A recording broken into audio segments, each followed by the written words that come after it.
Mic खाली घेणार आहे, फोन खाली घ्या.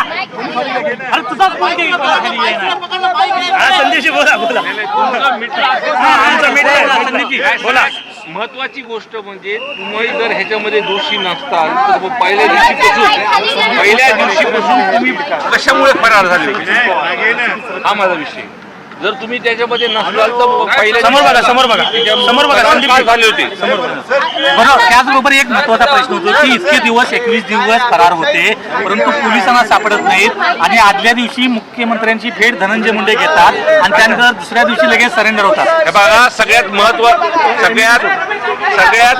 सगळ्यात महत्वाचा विषय ह्याच्यामध्ये हा आहे. जोपर्यंत हा गंभीर विषय महाराष्ट्राच्या समोर हा जेव्हा आला, जेव्हा पहिल्यांदा मी हे जे कुणी गुन्हेगार आहेत ह्यांचे नावं घेऊन मास्टर माइंडची नावं घेऊन मी जे सर्वांसमोर बोललो, सर्व आमदार आमच्या जिल्ह्यातले सर्व पक्षाचे सभागृहामध्ये हे सर्वांनी विषय मांडल्यानंतर हा किती गंभीर विषय हा लक्षात आला. मग सरकार म्हणून जे पण काही पावलं उचलले त्याच्यामध्ये एसपींची बदली झाली. आज सुद्धा CM साहेबाला याच विषयावरती मी बोलायला आलो होतो की आज जो काही गुन्ह्यामध्ये त्यांना जे काही सरेंडर झाले आहेत तो खंडणीचा गुन्हा आहे आणि पहिल्या दिवशीपासून जे मी मागणी करतोय एक तर हा खंडणीच्या गुन्ह्यामुळेच आपल्याला 302चा गुन्हा हा जुले झालाय.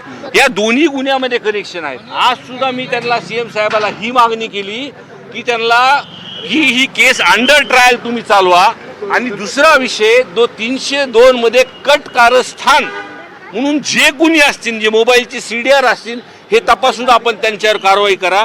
एवढं बोलल्यानंतर मुख्यमंत्री साहेबांनी मला सांगितलं काळजी करायची नाही, ह्या विषयामध्ये जे कुणी आरोपी असतील, जे CDR मध्ये ज्यांचे नावं असतील त्यांच्यावरती कारवाई होणार आहे. परंतु धनंजय मुंडे यांच्या संदर्भातलं नेहमी वारंवार नाव समोर येतंय कारण त्यांच्या संदर्भात त्यांच्याशी फोन झाल्याचं देखील म्हणतात जातं आरोपींचे. तर थेटपणे यांचे मंत्रिपद काढून घ्यायला पाहिजे का? हे बघा ह्याच्यामध्ये आम्ही कोणतंही राजकारण आणलं नाही. एक लोकप्रतिनिधी म्हणून जिल्ह्यामध्ये जेव्हा ही घटना झाली आणि अधिवेशन झाल्यानंतर जेव्हा सरकारने ह्याची चौकशी लावायची त्यांनी सांगितली, पण लोकांमध्ये गेल्यानंतर मी सभागृहामध्ये जाहीर केलं होतं की अधिवेशन संपूस तर जर अटक झाली नाही तर आम्ही मोर्चा काढू. आम्ही बीड जिल्ह्याच्या लोकांनी सर्व लोकप्रतिनिधींनी एकत्रित बैठक घेतली. मोर्चा तुम्ही बघितला असेल. सर्वसामान्य लोक 1 लाखाच्या पुढं लोक तिथं जमले. लोकांची ही सुद्धा मागणी आहे की जे काही तुम्ही प्रश्न विचारला आणि जे ह्याच्यामध्ये डिले होतात, तुम्हीच आत्ता मला बोलताना सांगितले की धनंजय मुंडे साहेब मुख्यमंत्रीला भेटले, त्या सगळ्या गोष्टी होतात.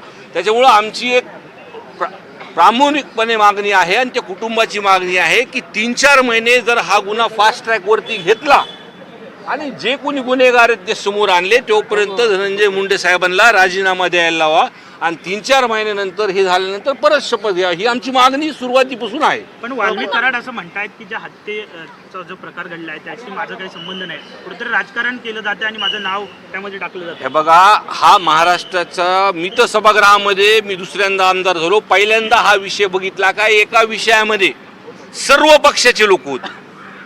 म्हणजे भाजपचे सुद्धा आमदार अभिमन्यू पवार, सुरेश अण्णा धस, प्रकाशदादा सोळुंके, विजय पंडित, हे सर्व, नमिताताई मुंदडा, हे सर्व अशा खूप आमदार हे सर्व पक्षाचे. आणि पहिल्यांदा सभागृहामध्ये एक माणुसकीच्या नात्याने संतोष अण्णा देशमुख यांना न्याय भेटण्यासाठी सर्व एकत्र आले होते. हा विषय कधी बघ, ह्याच्यामध्ये काही राजकारण नाही. त्याच्यामुळं आमचा एकच सर्वांचा जो हेतू आहे की जिल्ह्यामध्ये जो वाल्मिक कराडांनी जो जातीमध्ये जे तेढ निर्माण केलंय, लोक आज आमच्याकडे अधिकारी जरी एका जिल्ह्यामध्ये आला तर त्याचं नावापेक्षा त्याचं आडनाव काय हे बघतात. आणि माझ्यासारखा आमदार जिथं जातीचं तुम्ही हे सर्व गोष्टी म्हणतात, एक पुरोगामी विचाराचा जिल्हा आहे माझा, मला दुसऱ्यांदा लोकांनी निवडून दिला आहे. मग काही लोक हे जे काही गोष्टी करतात ते आता अटक झाल्यानंतर सगळ्या गोष्टी आपल्या तपासामध्ये प्रामाणिकपणे तपास केला तर सगळ्या गोष्टी आपल्या समोर होतील. आणि 6, 9 आणि 11 हे 3 दिवस जे हे गुन्ह्याचे क्रम आहेत किंवा त्या 8 दिवसामध्ये CDR जर तपासले, माझ्या माहिती अनुसार पोलिसांकडे जो आधी तपास होता आणि त्या तपासामध्ये सर्वच त्यांनी कुणाचं लोकेशन कधी आहे, प्रशासनाला ही केस थांबवण्यासाठी किंवा चौकशी थांबवण्यासाठी, केस दाखल न होण्यासाठी कधी किती वाजता फोन आलेत हे सुद्धा प्रशासनाकडे आहे. पण पूर्णपणे मोकळेपणाने जर त्यांना तपास करण्यात दिलं, जसं मुख्यमंत्री साहेबांनी सांगितलं, तर या मागचे मास्टर माइंड सुद्धा समोर सगळे येतील, एवढंच आहे. परंतु या मुख्यमंत्र्यांनी भेट घेतली त्यानंतर वाल्मिक कराड सीआयडी समोर सरेंडर झालेले आहेत. क्रम कुठंतरी जुळताना मला असं वाटतं आपल्याच माध्यमातून हे पूर्ण आपणच मला सांगतं ते, म्हणून मला जास्त सांगायची काही गरज नाही.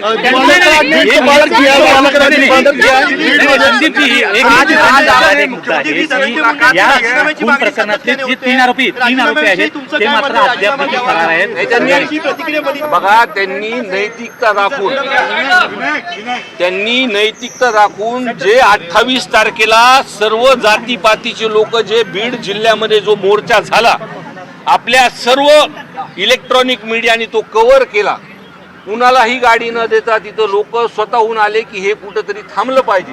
तर माझी अशी म्हणजे आमच्या सर्वांची इच्छा आहे की धनंजय मुंडे साहेबांनी नैतिकता त्यांची दाखवावी. जिल्ह्यामधली जी परिस्थिती आहे, लोकांची इच्छा आहे, त्यांनी हा तपास फास्ट ट्रॅकवर घेऊन त्यांनी राजीनामा द्यावा. प्रमुख आरोपी प्रमुख आरोपी जे आहेत खून प्रकरणाचे ते मात्र अद्याप फरार आहेत.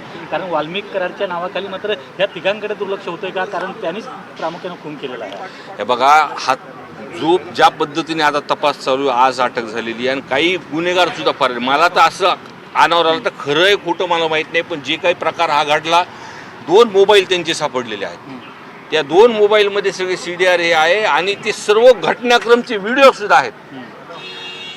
म्हणजे मला जी माहिती आली माझ्या काही लोकांकडून की त्याच्यामध्ये त्याला मारहाण करताना जास्त लोक आहेत.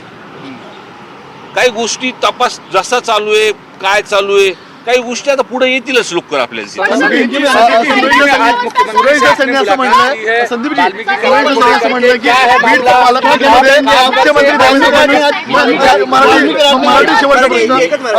मराठी शेवटचा प्रश्न, बीड जिल्ह्याचं पालकमंत्रीपद हे मुख्यमंत्री देवेंद्र फडणवीस यांनी स्वीकारावं आणि बीड मधली जी गुन्हेगारी आहे, राग चोरी आहे, ती संपवावी त्यांनी.